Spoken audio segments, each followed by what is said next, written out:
Hi, I'm Amanda. I'm a creator on YouTube participating in different kinds of community tabs. And today I wanted to join in on the Show Me How You Practice tag because I am in the process of learning to connect with the Book of Thoth deck. That's getting a bit ahead of myself because while I am working on and learning that deck, and it's been a bit of a wild ride, before that, I'd like to talk about the deck that I used before. I'm not new to tarot. I was practicing, I've been like many people, I've been working with tarot since I was 16 years old. And while this is not the first deck I've ever worked with, it's the one I've worked with for over 20 years. And I decided to retire it this year.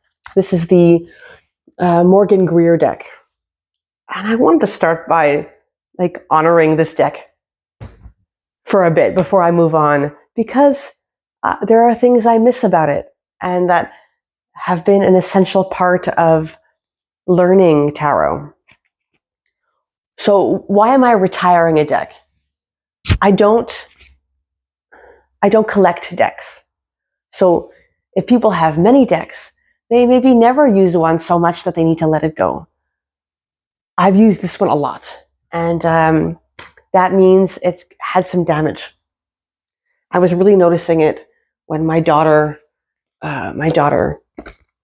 was looking through them, and this one finally got damaged. And I have some staining here on this deck, on this card, and I just don't want to be in a position where the recognizing the back of the card affects my reading. And that was starting to happen. Combined with some big life changes that happened this year, including moving into a more solitary practice, I decided it was really time to work on my divination skills, and it was time to dive deeper into what I have and let go of this one. I have ordered a new deck. I ordered it for myself as a Christmas gift. It will wait until Christmas. And while I don't have a ton of decks, I do have a few that I don't know well. And so I decided to instead start working with the Book of Thoth. The Book of Thoth being the deck that was designed, that was planned by Aleister Crowley, planned, designed, explained by Aleister Crowley, and illustrated by Lady Frida Harris. I call it the Book of Thoth and not the Crowley deck, and not the Lady Frida Harris deck. I don't think of it as belonging to those individuals. I don't want to participate in choosing sides on who gets deserves to be named. I really don't feel like that's the point of that deck. I call it the Book of Thoth because the deck itself, the idea that the deck itself is the book. The deck is where all the knowledge is from. We think of a book as being about words. And I like the inherent contradiction in that. So anyway, I've had the deck for years. I bought it while involved in magical learning and being in a learning coven, and a very disciplined one that did a lot of practice. They used it as a divination tool. I used it more as a learning tool because I couldn't quite connect to it right. It didn't come out right. And well, maybe that's not surprising. It is a completely different deck than the Morgan-Greer or than the Rider-Waite-Smith kind of model. It makes sense that you have to connect with a deck when you get one because it's different, right? That never dawned on me. I never worked hard to connect with my Morgan-Greer deck because it was the one I used all the time. That process was really organic and gradual. And now I am actively working to connect with the Thoth deck, more so than I ever have. And that's been kind of surprising, right? Because to me, I guess I've just assumed that I've been doing this for a long time. Things are going to be easy, right? No. So there are things that I miss about the Morgan-Greer. I miss the clarity of the figures.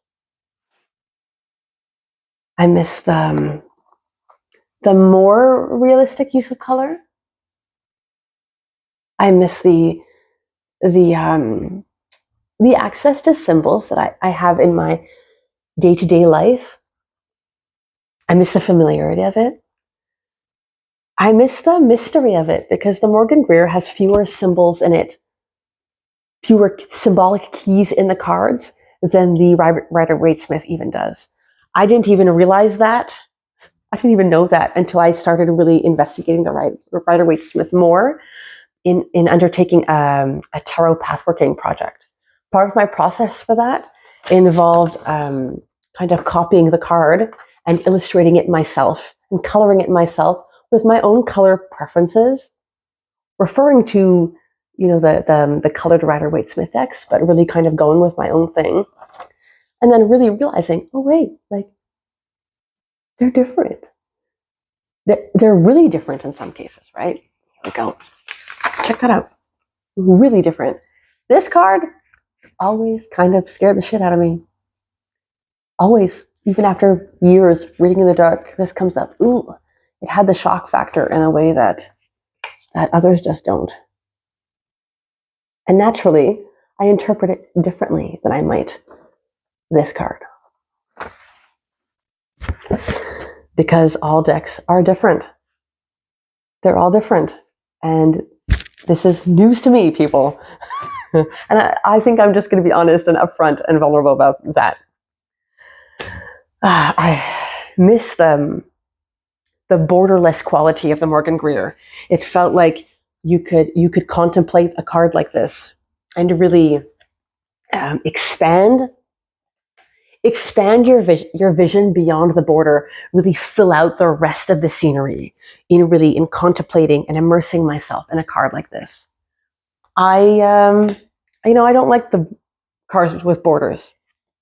I especially don't like black borders. This is personal and subjective. I especially don't like black borders. I get why the Book of Thoth cards have this particular border in them. One day I will cut off the edges of this deck. It's a mass market, right, deck. I can always buy more if I regret it. I also don't like having the word on the card. It took all this time for me to realize that one of the reasons I struggle to connect with this deck is because the word got in the way. I see ruin, and it stops me from understanding it stops me from being able to relax into the whole meaning of this card. And that's a good thing for me to know about myself.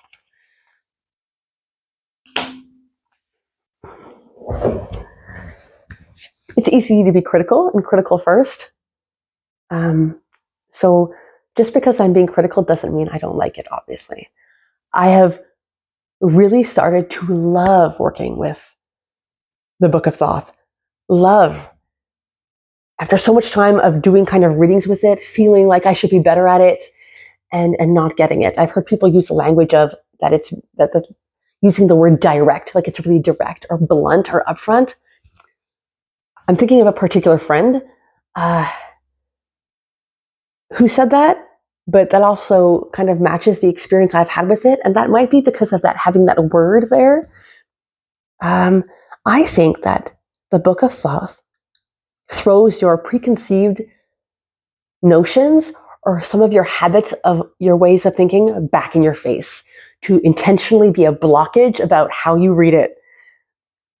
And in kind of accepting that has so helped me kind of get past a hump, get past the guardian hunchback of this deck. Something that I've been doing to help me connect with this deck is to ritualize my practice more. That's really easy to do because Crowley has developed so many different kinds of ritual systems.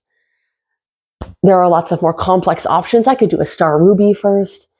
But in using the cards in asking the cards how to engage with them better, I got such a really clear,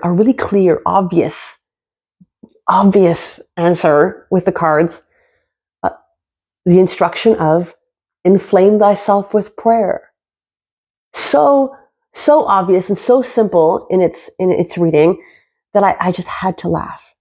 That they no other offerings, no other things necessary. It's easy to inflame yourself in prayer, especially if you have any hands and limbic systems or systems developed by Crowley or touched by Crowley, because there are an abundance of prayers to draw from. So sometimes for me, that has been the prayer to Aiwass that's in the Book of Thoth. I like to modify it a little bit, but that's been really nice. What I've been doing more is modifying the beginning of the Gnostic Mass, and instead of addressing the priest, addressing the deck of cards. And that's been really nice because I'd like to learn the Gnostic Mass. I think it's a really really nice, extraordinary ritual in its in the way that it's created. And it's been nice to be able to combine both in a daily practice to help me get in the mood. It's I light a candle, and that's enough. And it's allowed me to kind of create a nice quiet moment in the morning to relax and get into the mood and just immerse myself in the imagery. I'm sorry, guys, I'm a stutterer. In the imagery of the Book of Thoth. And maybe I shouldn't. Maybe the 10 of Wands is not a fun one to show you all the time. Let's see.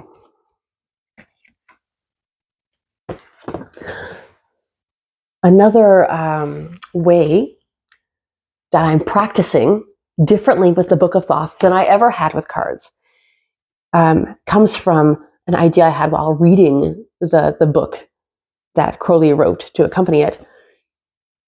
He links up the minor arcana with the Shemhem-Fresh spirits, which, I think just because there's 36 minor arcana or, doesn't, I think it's innovative to make a connection with them and the Shemhem-Fresh within tarot or within the grimoire system, but I don't think that's hardcore traditional. I think that's innovative. But that aside, because people are not going to agree with me on that aside, I've loved kind of starting every reading by shuffling my cards and asking which spirit can be present today to work with me in a heartfelt and honest way. Who's here for me to commune with? Who wants to be here with me? And to draw a card and see who that is. And then visualize the image of that card, not as a flat image, but as a being. And then not just reading through the cards, but really having an exchange with that form, with that face of the conscious of the cards, of the card system, has been delightful. It's been wonderful. And I thought, for example, the aces, the ace of discs, the aces being the roots of the powers that make up the whole universe. Suddenly, a kind of geometric, non-figurative card like this becomes a figure, a beautiful winged figure to me that is suddenly very easy to engage with. And so while I've never worked with cards like the Tarot de Marseille that have non-figurative minor cards, suddenly these are not non-figurative cards to me anymore. And that's been really powerful. And a little bit more intuitive, spirit animistic than, say, necessarily needing to call an angelic name or work with the tetragrammaton to develop names. Tetragrammaton? It's hard using these words that we say in our head all the time, but never say out loud. Anyway, this card is magnificent to me right now, and it really reaches reaches into the work that is a big part of my life right now. And I am really grateful to the deck for that. Reading the Book of Thoth, the book, and I never read, I had to double check if I still had this little white book. I do still have it. I have never read it. It's kind of dumb to get a tarot deck and not actually read about it, right? Anyway, that's me. So now I have more time in my life. I'm reading the book and it is blowing my mind. It's completely changing. It completely changes the meanings of some cards. Just because every tarot deck is a tarot deck doesn't mean they're going to have the same interpretation of things or bring out the same interpretation of me. Of course they're not. This is a revelation for me. Surprise. But especially this commentary, there's probably, I've read, Along Milo DeCat's Understanding the Thoth Tarot. I've not read others, and I'm sure that it's valuable to read those before reading this, but I have a Kabbalah background. I have a Western occultism background. I'm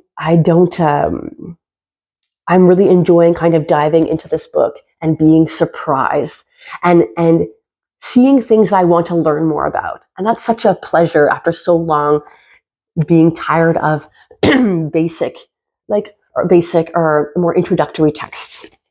And one of the pleasures in reading it is also, like I've said, seeing what cards are so different.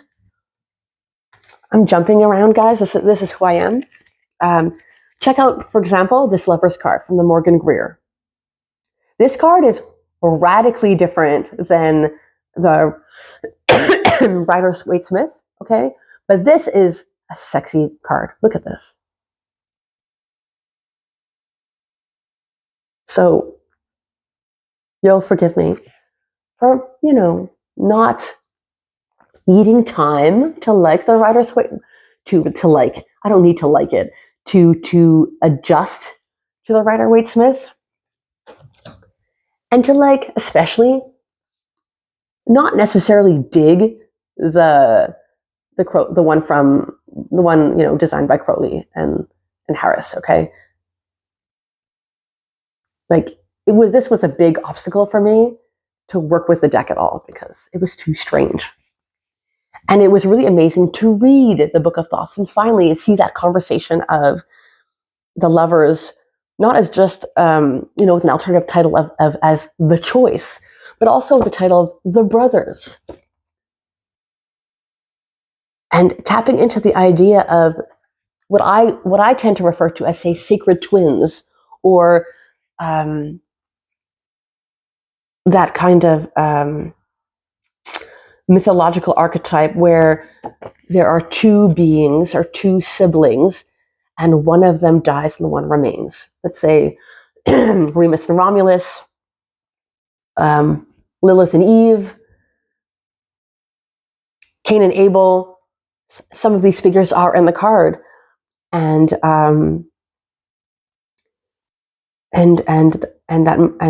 that marvelously takes this card to new levels for me. And Crowley then, excuse me, takes it further to link this to other cards that I had never even considered before, and I am still digesting that. I'm not even there yet.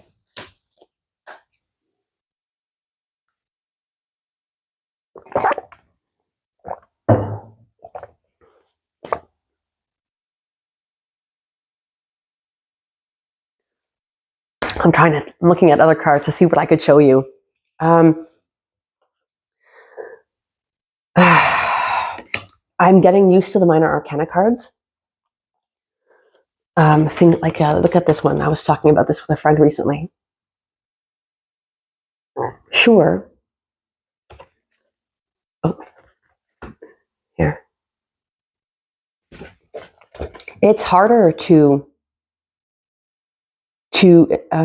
understand these cards in some ways because they don't have an obvious narrative going on in them. It takes more study to learn the symbols, and not all of them are Western symbols, right? This one is the Dominion, so-called Dominion card. These are two crossed culas coming at you. which is just, oh my God. Which magically is just, oh my God. Wow, that's incredibly powerful and amazing. And I love the ability to work. One of the things I like working with tarot, like as a practice, is having this imagery and then being able to use it outside of a tarot spread, but it being able to use it in kinds of visionary magic. I think the one I've used the most, let me think about that for a second, have been the magician, seeing someone in the form of the magician with all of the elements as resources at their disposal. The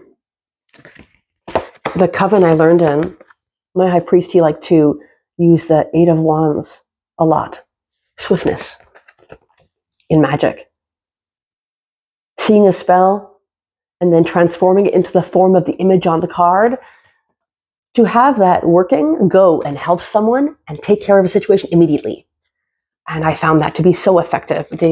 I like the image of like, flying javelins or flying arrows, 8 of them in the air going to hit the target. But there's something marvelous too about it in the Thoth deck. The rainbow, this effective, energetic, functioning rainbow, carrying something, really hearkening to that, the path of Sagittarius on the tree of life is temperance, but that kind of connection between the sun sphere, and the lower world, the lunar world, and the sublunar plane, where we have our physical experience of life, and bringing something from the level of the idea or the wish or the spell into reality and perceivable, objective reality. That's a path I associate with the goddess Iris personally, and it kind of has factored into my own interpretation of the Temperance card and my own ideas about the Temperance card and how that card works. This I can't remember if I just described this project in this take of this recording, but I must have. Anyway, these are illustrations of the Rider-Waite-Smith that I did as part of preparatory work for pathworking in the books by Dolores Ashcroft Norwicki. And I decided to kind of print them, copy them, and illustrate them and color them as an immersive learning exercise and as a form of ritual preparation in really refining your focus and moving into trance as part of a magical operation. And that has been really, really valuable and something I recommend.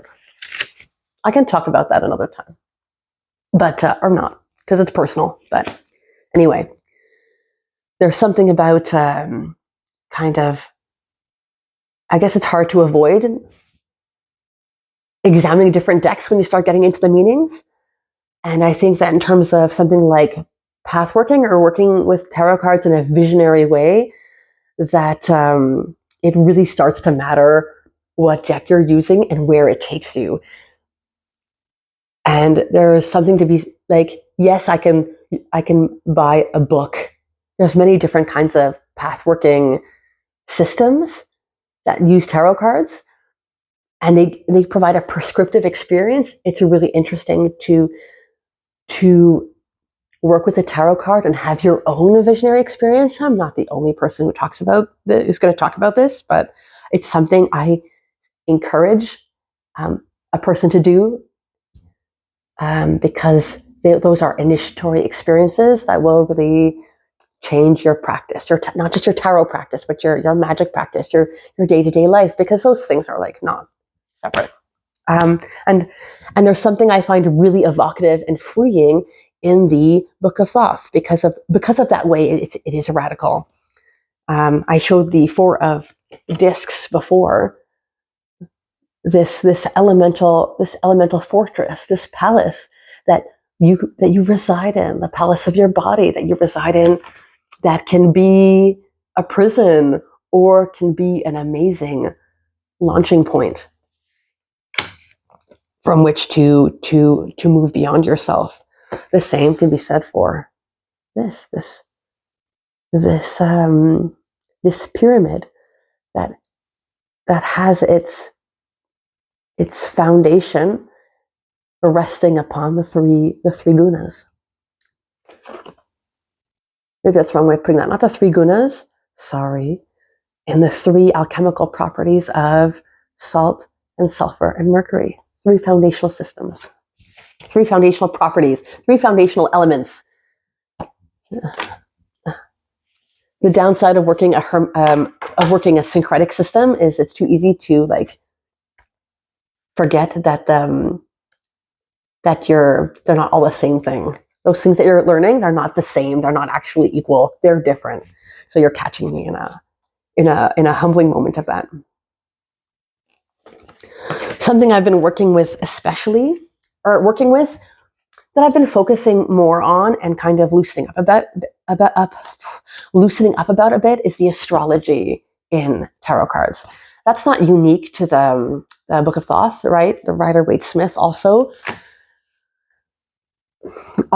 talks about tarot cards in terms of decans, astrological decans. And this was a part of the model of the system that every initiate was meant to accomplish their own tarot deck and do this way. And they're really great infographics, projecting the cards along a wheel of the year, so to speak. And I really like that. I really enjoy that. I really enjoy the way that it gives you some seasonal symbolic images to work with. I can develop whole rituals about working with a season in terms of its magical root, its elemental root, working with the princess as being that season, or the princess in the Thoth deck, or the page within a writer Waite-Smith. I'm not getting that wrong. As the spirit of that element, the spirit of that season, I can experience myself as the prince or the knight. I can look to the queen and the knight or king as the force and form of those elements of that seasonality. You have a whole image system that you can create whole rituals around just by working with the court cards and the aces. And I think that is amazing and beautiful. And I'm going to be working with that more, working more with offerings to the roots of the universe, offerings to the princesses as the elemental beings, as an equivalent to the elemental kings. Yeah, I really am enjoying that, and I don't have the language to talk about it the same way because I haven't done it enough. I haven't fleshed it out enough. And I like that about it. And I really think that the elemental understanding is really key to understanding the Book of Thoth. The Kabbalistic understanding of the numbering of the Sephira and their relationship to a planet has been really important. What's not been important is the decans, and kind of like, hear me out on this. It's a beef I'm having with the system, and that I don't feel like I've seen explained anywhere in a way that's satisfying on TarotTube. But that's maybe covered in the book, but because I haven't read it, because I haven't read many books, maybe it's there and I need to look further for it. If someone watching this can direct me that way, I'd really appreciate it. But let me see. How do I explain this? When we see the like an astrological wheel that's separated, we see it separated into 12 signs. Each sign is subdivided into 3 decans. And there are there's historical roots of this that I'm not going to get into. But something that I learned more recently is a decan is activated when the planet ruling it is in the decan. I learned this through, through groups and through learning astrological magic specifically, not just astrology, astrological magic. So if I would do a decan talisman, I would do it when the sun is entering into one of its own decans. At the time of recording this, I'm pretty sure that it is the decan of, oh my gosh, let me see if I can find it. The sun is in Scorpio, and the sun is specifically in, here we go, in the decan of the sun within Scorpio. So, and when a planet moves into its own decan, it finds a small amount of dignity, even if it's a small amount of dignity, even if it's ill-dignified inside that sign. It's still, at least it has a shred more decency inside its own decan. If you were visiting another city, or if you were visiting another kingdom, and the ruler hates you, well, at least you have your own house there to have some shelter in. Some planets move through signs and have no shelter or house there. Some planets, like the sun in Aries, let's say, it is the ruler of that kingdom. But when the sun is in, no, I said that wrong. When Mars is in Aries, it is the ruler of that kingdom. But when the sun is in Aries, it is exalted in that kingdom. It is idolized in its kingdom. In that kingdom, it has a different set of powers. And that's really an important, that's an understatement. It's an important part of astrology. How does that relate to tarot?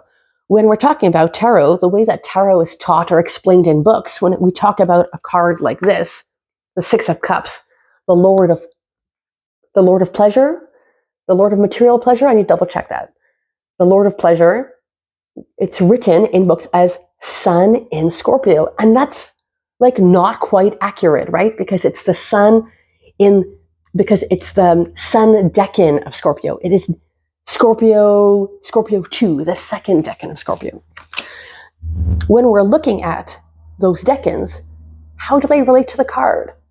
Because when you're seeing the whole 12 houses, this is hard to explain, the whole 12 houses in astrology, they're displayed over a period of the year. Well, if we're talking about a period of a year, you're inherently talking about a sun-based calendar. You're talking about a seasonal calendar. The experience the Earth has of the sun defines that. So to me then, if you're going to create a card that relates to the decan, it should be the sun's experience of the decan. So what does the sun experience of the decan of the sun in Scorpio? What does the sun experience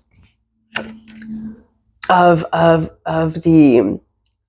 decan of Saturn in the experience of, I'm tired. What is experience of the sun moving into the home of Saturn in the sign of Pisces?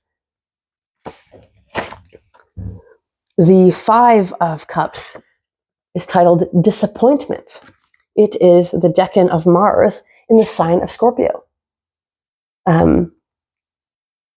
It's a negative card, right? And yet Mars in Scorpio, Mars rules Scorpio. Mars is strong in Scorpio. Mars in its own decan in Scorpio is extra strong. So why is this card negative? Because that's not inherently negative in astrology. And people interpret astrology differently, right? People might look at Mars and say, oh, it's always aggression or anger or violence or negative things. But the houses that are ruled by Mars are going to be strong if you have a Mars in domicile, or like a strong Mars like this. And if your Mars rules your house of love, then that means you'll have strong love or strong home or whatever. This card of disappointment has a lot to do with the way that the experience of strong Mars has to do in our emotions, in our watery spheres of life. It has a lot more to do with 5 as the sphere of Gebura.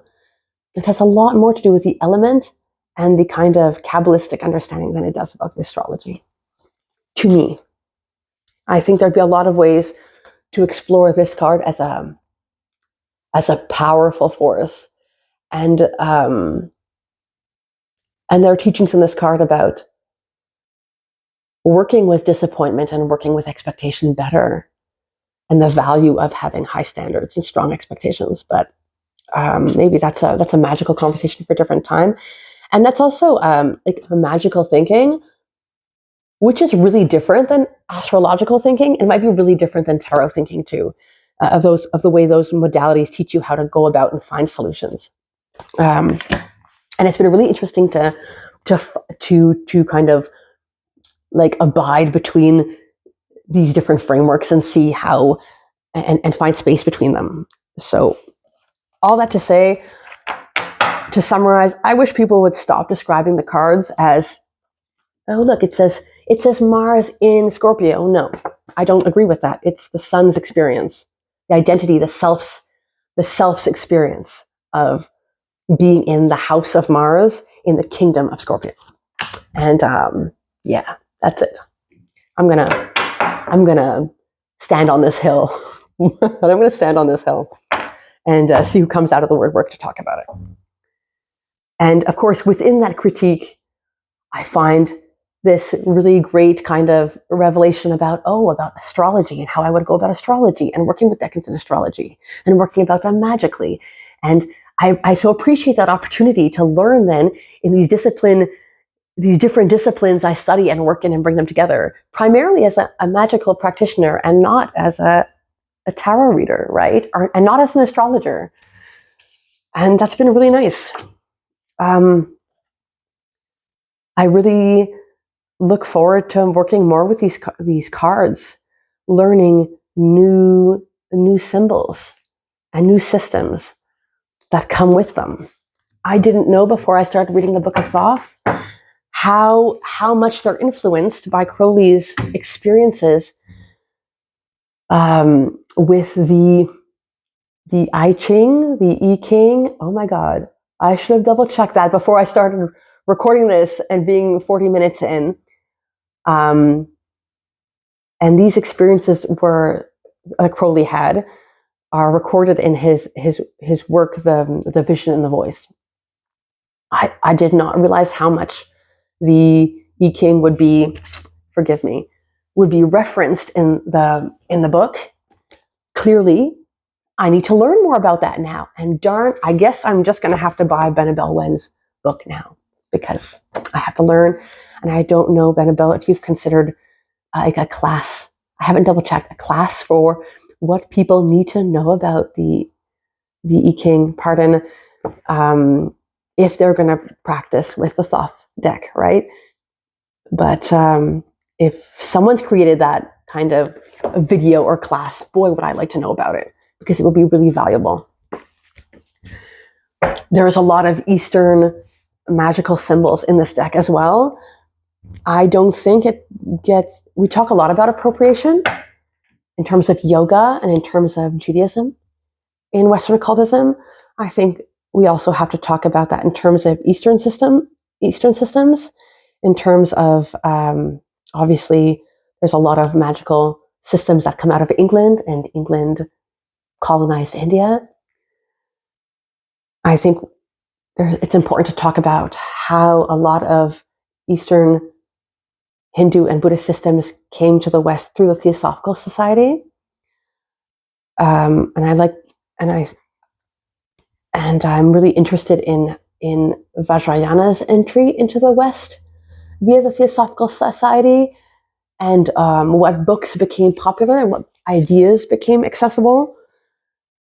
There's a lot of scholars now starting to write about some of those ideas, not about Vajrayana ideas, because I don't know why yet, but I really wish someone would, and I'm here to put that idea out there so that an academic can do it. Specifically, I I want more about the Tibetan Book of the Dead, because that's had a huge influence on the West in the 60s and 70s, when we see some, the 50s and 60s and 70s, where we see a lot of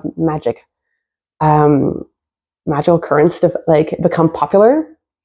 And I think it's really important to double check when the Bardo Todal was first translated into English and brought into the West.